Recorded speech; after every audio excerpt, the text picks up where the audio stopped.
සන්ෆ්ලවර් සමග හෙන්රි කල්දියරා පළවෙනි වීඩියෝ එකට ලැබුණු ඉහළ ප්‍රතිචාර නිසා අද මම අරගෙන ආවෙහි දෙවෙනි කොටස.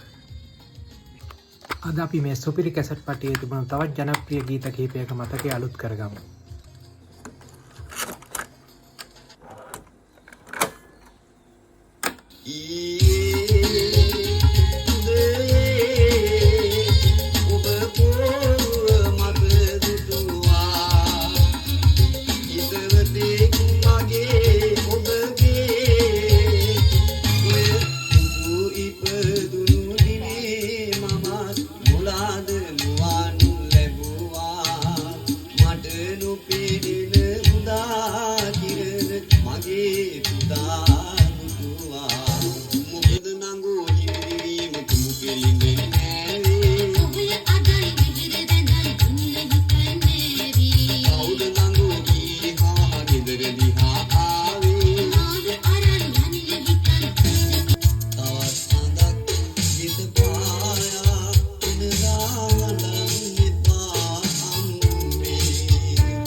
මේ කැසට් එක ගැන තියෙන විශේෂම දේ තමයි මේ නිකුත් වෙච්ච දවසේ ඉඳලා වසර ගණනාවක් යනතුරු වැඩිම අලෙවි වාර්තාවක් තියපු කැසට් එක තමයි මේ කැසට් එක.